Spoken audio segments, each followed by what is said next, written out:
y'all, it's Caitlin, and for the third episode of Let's Talk Comics, we're going to be talking about the Gotham City Garage mini series, 12 issues, just like the Movement.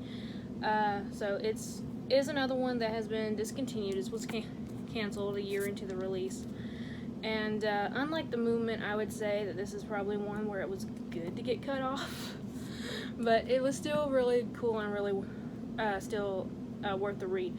So with this one, I'm going to do it a little bit differently. Instead of going over all the main characters, because there's kind of a lot of them, I'm just going to go over the core main characters and then really one more, because I think her story in this is very, very interesting. Now, from the looks of it, you would think that Harley would be the star of this series. She's not. It's actually more focused on Supergirl than anyone else. But you can see here on the very first issue, it says, new series based on DC collectible statues. So they were trying to mimic DC Bombshells. DC Bombshells boomed in success. The comics sold, the statues sold, the comics sold, all the merchandise sold. So they were trying to kind of piggyback off of that and create another series that focused mainly on the women and put them like the DC Bombshells took all the characters that we all know and love from the DC books and put them into the World War II era, and made a completely different universe pretty much for them. New storylines, still kept true to the characters for the most part, but just made them whole different storylines where they all kind of linked together to create this huge epic saga almost, and it was really, really successful. And they tried to do it again, but with less success.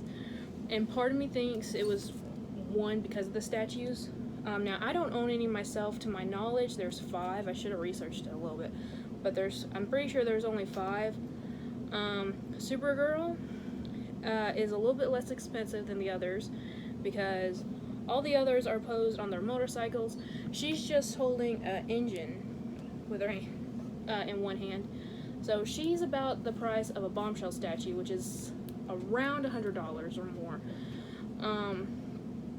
Meanwhile, all the others are on their motorcycles again, and they're around $200 or more dollars. So, and I think, yeah, it had to be Nerd Therapy. Nerd Therapy had the Harley one, because Ashley loves Harley Quinn, and they had the Gotham Garage statue, and they said that the quality didn't really equal the price. So I don't know for mine, I'm just saying what they said in their video. I think it was their room tour video from 1 or 2 years ago. But there was Harley, again, Wonder Woman, Catwoman, and Batgirl, and then the Supergirl. So it just didn't take off as well as DC Bombshells. The story I don't think was as good as DC Bombshells, even though it was very, very interesting, which is why I recommend it. So anyway, we will get to Bombshells eventually, by the way. But anyway,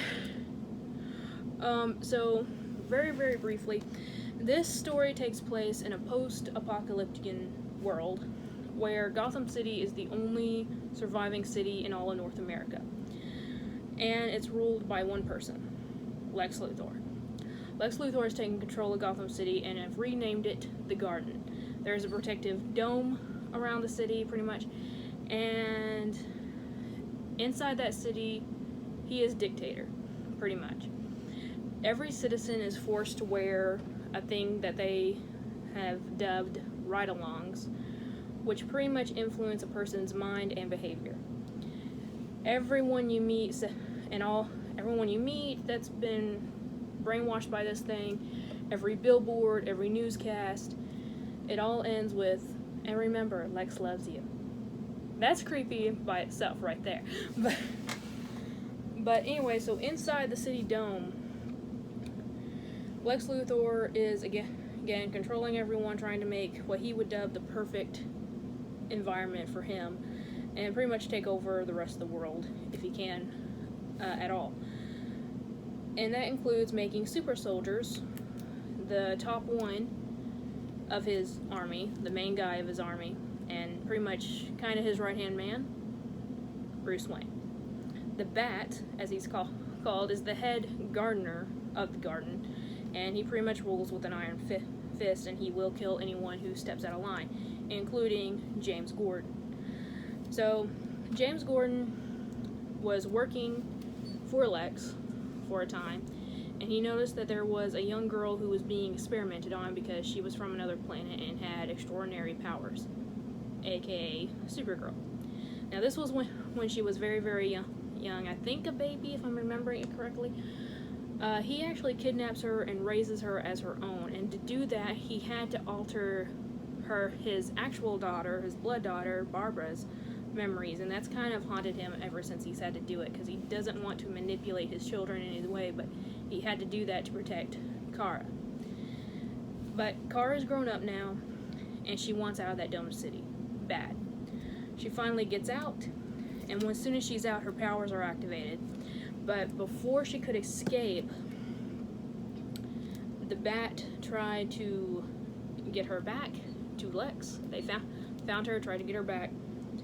James stood in the way, and the Bat kills Jim Gordon. Meanwhile, Barbara was trained by the Bat to become another gardener, so she's in the army as well, Lex's army. And after her father dies, the Bat puts all these false evidences in front of her to make her think that her sister actually killed their father. So that creates a huge rift in the family, as you can imagine. Meanwhile, outside of the dome, there is a place called the Garage. And, by the way, the outside of the dome is dubbed the Free Space. So Kara finds herself in the Free Space, and she goes to the Garage, and she meets all these biker chicks, pretty much, who want to rebel against Lex. They are the rebellion, and they call themselves the Garage, because they're a biker gang. But the head of the gang is Natasha Iron, I believe. I think that was her last name. She's Steel. So if you've read the comics or know Superman's story, then you know that John Henry was Steel, pretty much an average guy that built an extremely well done suit of armor to become a superhero himself. In this world, John is the one who pretty much built half of Gotham City. And so Natasha looks, and Natasha is his niece. Natasha looks at what Gotham City is now under Lex's rule and is sickened by it and wants to take her family's legacy back from Lex. Her right-hand person is Big Barda. She's in nearly every issue, so I really like that because Big Barda doesn't get a lot of attention. Her story is pretty much the same, raised on Apokolips, and she escapes there just to come to Earth to another apocalyptic world. So she tries to fight for it to not make it so that it doesn't suffer the same fate as her own home planet. So we also see them, Batgirl, like I mentioned. Hawkgirl is in this towards the end. We get to see different kind of personalities for Lois Lane and Poison Ivy, Black Canary. All these characters are in this series, and they're portrayed differently but beautifully at the same time. Catwoman also has a big role in this series. I'm not going to go into her. She is one of the, I would call, the core characters, but I'm not going to go into her too much because if I did, it would really spoil something very, very big about her character. So I'm not going to go into that, but I will talk about Harley Quinn. Now, Harley, she's in there from the beginning. Oh, and I am going to talk about Wonder Woman. I forgot about her. I'll swing back around to Wonder Woman. But Harley is kind of the same as she is, where she's a little bit kooky. But the reason she's kooky, she used to work for Lex Luthor, again, and she's actually someone who helped him make the ride-alongs. Now, at the start, the ride-alongs was meant to kind of control people, but not in a necessarily enforced kind of way. It's one city. That's all that's left. People would have to get along, whether they wanted to or not, or else they would annihilate each other and pretty much just help the human race along with becoming extinct. So the ride-alongs were originally meant to just, make criminals not want to be criminals, kind of change their behavior in a way just to make them get along with other people, just in order for the city to survive. And the key component in that was to change that behavior, but without taking away their sanity. When Dr. Harleen, realized that it was becoming a bit of an overkill, and that Lex was using it kind of wrong, or really wrong, she actually tries to break out all the patients that she was experimenting on to create the ride-along in the first place. In doing so, she actually tripped her own ride-along as well as some of the patients, and she lost her sanity. It compromised her sanity after that. She still has remnants of herself in there, which is why she's so passionate. And she agrees with the Garage that Lex Luthor needs to be taken down. But she did compromise her sanity a little bit, which made her the kooky, lovable Harley Quinn that we all know and love. But one of the patients that she broke out stayed with Harley, or it may have been just that one patient, I can't remember. Stayed with Harley. His sanity was compromised as well. And he pretty much became Harley's sidekick. And it was the Joker. His name is Lloyd in this series, but he's essentially the Joker, and it's the Joker like you've never seen him before. Again, it's Harley's sidekick pretty much this time instead of the other way around. So it's very, very interesting to read. If you're a Joker fan, I guarantee you this is a Joker like you've never seen him before.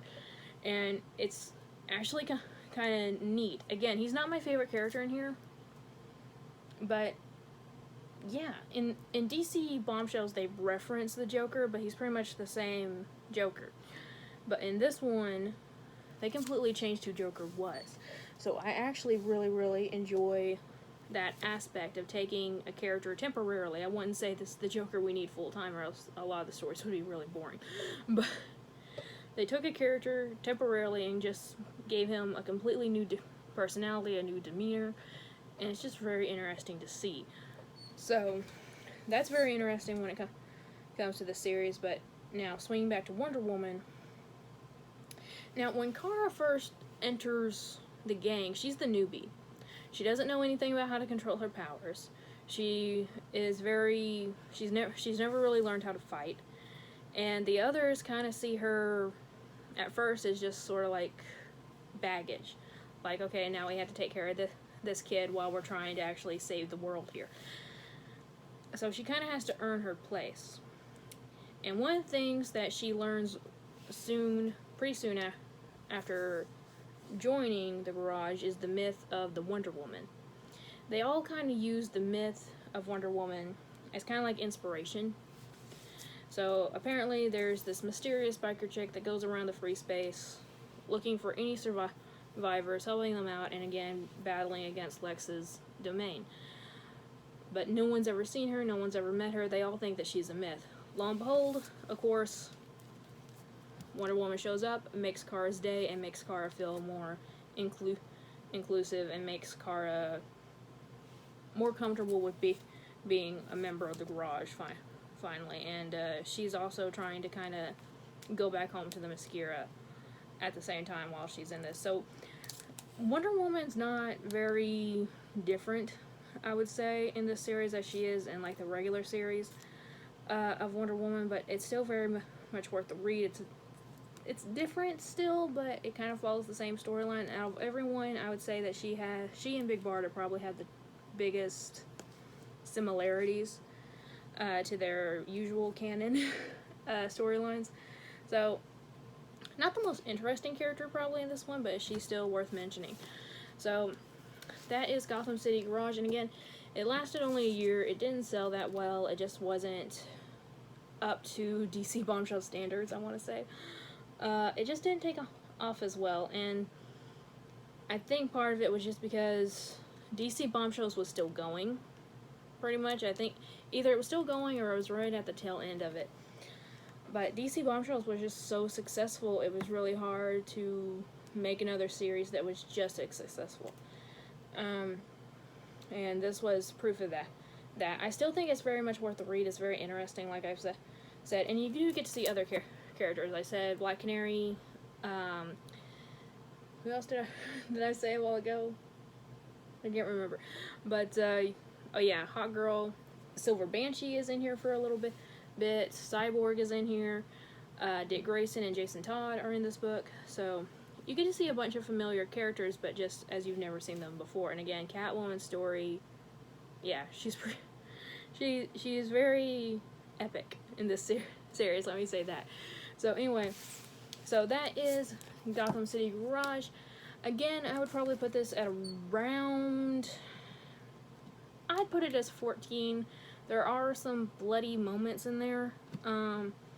So if you have a kid that's like 12 years old or so that may want to read this, I don't know if they would, but if you do, maybe read it yourself first and see how much you agree with it. I personally, some of the 12-year-olds I know, I could give them this comic and that'd be fine, but I know a lot of people are really uptight about the violence issue a lot. I personally don't think violent video games or comics or anything like that does a damn thing to kids, but what can you tell people? So the best thing to do is just read it yourself, especially since it's only 12 issues. It's not going to take you that long. But anyway, I will go ahead and leave a link to the first issue again, like I've done in the past, in case you guys want to check it out before. But also, if you want the hard copies, definitely go to your comic book shop. They may have some back issues left around. What year was this? I want to say it was 2 years ago. Yeah, 2017 was when this debuted. Usually the date on here, though, not really when it came out. I don't know why, but it's not. So it was either like late 2017 or early 2018 that this thing came out. So yeah, I hope you guys enjoyed this. Another DC book, probably another DC one next month. I don't know yet. I haven't decided. But anyway, hope you guys enjoyed, and remember, like always, it's a community, not competition, and I'll see y'all later. Bye.